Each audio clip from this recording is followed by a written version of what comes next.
Good morning, children. Today I will teach you about second stage of labor. Tomorrow I will teach you about the first stage of labor, and today I will teach you about second stage of labor definition. Second stage begins with full dilatation of the cervix is irrespective of the presence or rupture of the bag of membrane and end with the expulsion of the fetus.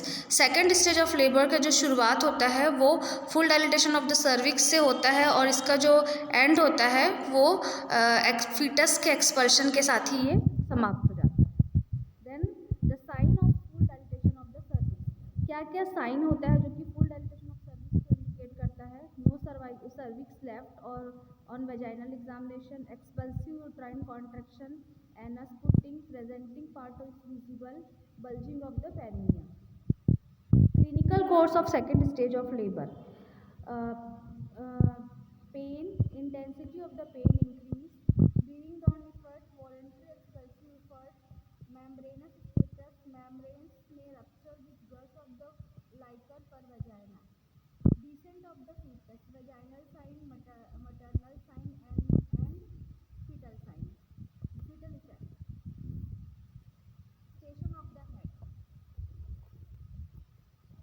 इस diagram में जो आपको baby का head जो zero station में दिख रहा है वो इंडिकेट करता है कि जब बेबी का हेड इस्शियल स्पाइन को टच करता है तब बेबी का हेड जो होता है जीरो स्टेशन में रहता है. Okay, I explain in detail about further classes. Management of second stage of labour principle. To assess in the natural expulsion of the fetus slowly and steadily to prevent perineal injury. जो second stage of labour का main principal ये रहता है कि हमको naturally baby को expel करना है. नेचुरली हमको बेबी को नेचुरली और स्लोली जो होता है बेबी को बाहर एक्सपेल्ड आउट करना है. देन सेकेंड इसका मैनेजमेंट है टू पेरिनियल जो इंजरी होता है या जो पेरिनियल टीयर होता है उससे हमको पेशेंट को प्रिवेंट करना है या मदर को प्रिवेंट करके रखना है. Episiotomy it is a surgically planned incision on the perineum and the posterior vaginal wall during the second stage of labor. Episiotomy जो होता है सर्जिकली प्लान इंसिजन होता है जो कि पोस्टीरियर वेजाइनल वॉल में during second stage of labour के दौरान हम देते हैं. Okay, then mechanism of the labour. Mechanism of the labour. The series of definition. The series of movement that occur on the head is in process adopting during journey through pelvis called mechanism of labor. Mechanism of labor जो होता है एक series होता है जो कि baby के head में जब वो पेल्विस से गुजरता है तो उसके हेड में जो भी जो प्रोसेस होता है जो चेंजेस होता है it is called the mechanism of the labour. मतलब कि हम मैकेनिज्म ऑफ लेबर में जब बेबी का हेड पेल्विस से गुजरता है तो उसमें जो भी इवेंट होते हैं जो भी चेंजेस होते हैं उसको हम मैकेनिज्म ऑफ लेबर के अंतर्गत पढ़ते हैं. The step of the mechanism of labour. There is 9 step of the mechanism of labour. Engagement. First step is engagement, second is descent, third flexion, fourth internal rotation, fifth rounding, sixth extension, seventh restitution, eighth external rotation, and ninth expulsion of the trunk. I teach you detail about mechanism of labor in further classes. Conducting the delivery. जब हम delivery conduct करते हैं तो हमको क्या क्या चीज़ों को ध्यान पे रखना है? First asepsis, second delivery of the head and delivery of the shoulder. सबसे पहले हमको एसेप्टिक टेक्निक यूज़ करना है जिसमें हमें डिलीवरी किट, देन गाउनिंग, ग्लविंग, सारे एसेप्टिक जो टेक्निक है उसको यूज़ कर रहे हैं. देन सबसे पहले हमको डिलीवरी ऑफ द हेड करवाना है, then delivery of the shoulder कराने के बाद रेस्ट ऑफ द बॉडी को डिलीवर करवाना है. Immediate care of the baby. Delivery होने के बाद बेबी को क्या इमीडिएट केयर करना है? Clean the air passage, separation of the cord, examine the baby for any gross abnormalities. हमको एयर पैसेज को क्लीन करना है, सेपरेशन कॉर्ड से बेबी को सेपरेट करना है और examine the baby for any gross. हमको बेबी को एग्जामिन करना है कि कोई एबनॉर्मेलिटीज़ तो नहीं है. Show the baby to the mother, mother को शो करना है बेबी को। Place the warm caught and cover with the light cover, हमको बेबी को जो है वर्म कोट में और वर्म ब्लैंकेट के द्वारा कवर करना है। Observe from time to time, हमको बेबी को कंटिन्यू ऑब्जर्व करना है time to time. Early breast feeding, और एज सुन एज पॉसिबल हो सके, जितना जल्दी हो सके हमको 1 से 2 घंटे के बीच में उसको ब्रेस्ट फीडिंग देना है। Recording, it is the responsibility of the midwife conducting the delivery to complete the labour record. ये रिस्पॉन्सिबिलिटी होती है मिडवाइफ की कि जब वो डिलीवरी कंडक्ट करती है तो जो भी उसको जो डिलीवरी रिकॉर्ड है उसको कंप्लीट करना है।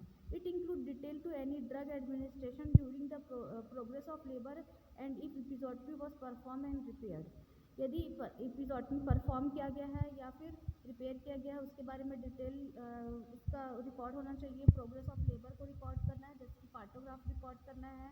जो भी ड्रग हम डिलीवरी के दौरान देते हैं उन सब, जो भी ड्रग हम एडमिनिस्टर करते हैं सारे का रिकॉर्ड होना चाहिए proper. The information is entered is record as well as in the birth register, हमको जो है इन्फॉर्म करना है और रिकॉर्ड करना है उसका जो बर्थ जो रजिस्टर है उसमें हमको उसको रिकॉर्ड करना है।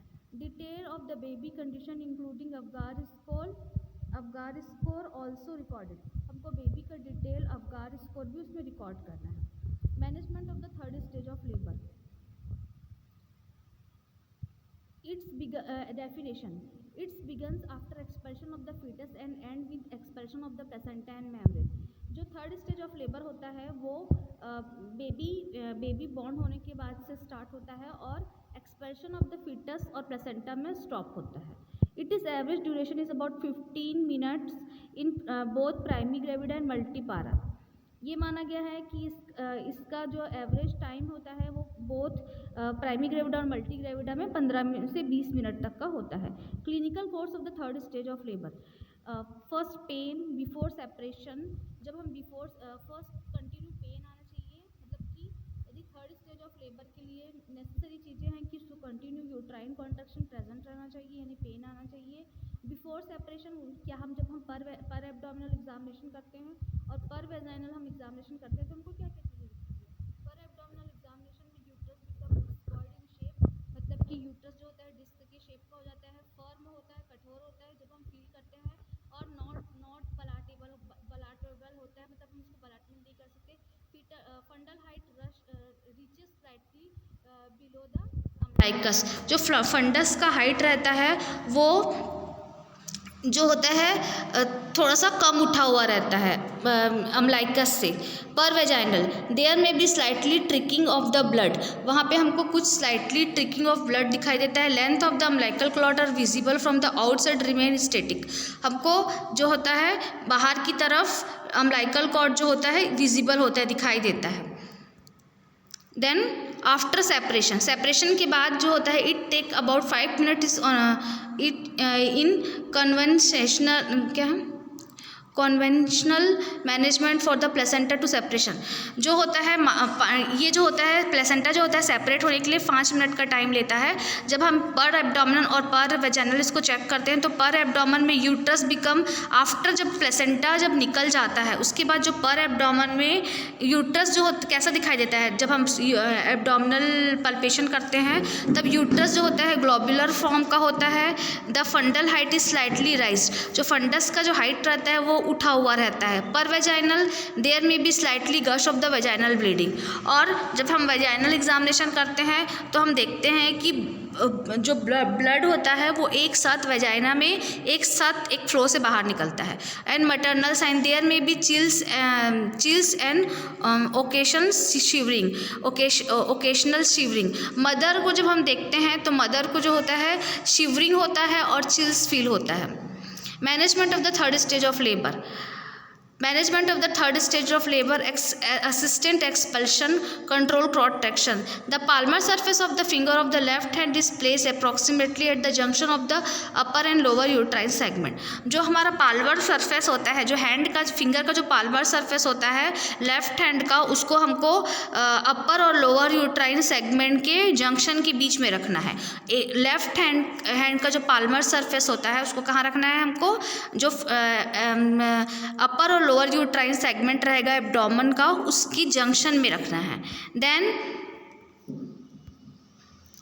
fundal pressure, the fundus is pushed backward and downward and backward after placing four finger behind the fundus. The thumb is front using as the sort of piston. Active management, ergometrin 0.25 mg or methargine 0.2 mg is given IV. Step of manual removal of placenta, sometimes जो placenta होता है वो normally remove नहीं होता है। क्यों नहीं हो पाता है? कभी कभी वो जो होता है डीपली जो होता है अंदर से जुड़ा हुआ रहता है, इस कारण से वो नहीं हो पाता, कई बार सेपरेट नहीं हो पाता है, कई बार वो टाइम लगता है सेपरेट होने में, इस कारण से हमको मैनुअल रिमूवल ऑफ प्लेसेंटा करना पड़ता है। तो उसका क्या स्टेप है मैनुअल रिमूवल ऑफ प्लेसेंटा का? फर्स्ट है anaesthesia is given, one hand is introduce in the uterus after smearing with the antiseptic solution is in cone shaped manner following the cord which is made taut by the other hand. Step 3, counter pressure on the uterine fundus is applied by the other hand placed over the abdomen. As soon as the placenta margin is reached, the finger are inserted between the placenta and the uterine wall, with the back of the hand is contact with the uterine wall. When the placenta is completely separated, it is extracted by the traction of the cord by the other hand. Step 6, if ergometrin 0.25 mg is given, the uterine hand is gradually removed while massaging the uterus by the external hand to make it hand. Step 7, the placenta and membrane are to be inspected for the completeness and be sure that uterus remain hand and contracted. Event of fourth stage of labor, it is a stage of observation that at least for 1 hour expulsion of after birth. Fourth stage of labour जो होता है 1 घंटे का होता है, जिसमें जो कि बेबी बॉर्न होने के बाद से स्टार्ट हो जाता है। Fourth stage, it required close observation of the mother. She is checking the bleeding, blood pressure measure and the pulse is counted. Feel the uterus to ensure that it is firm and not filling with blood. Rule out any hemorrhage. Inspection and evolution of placenta, membrane and umbilical cord.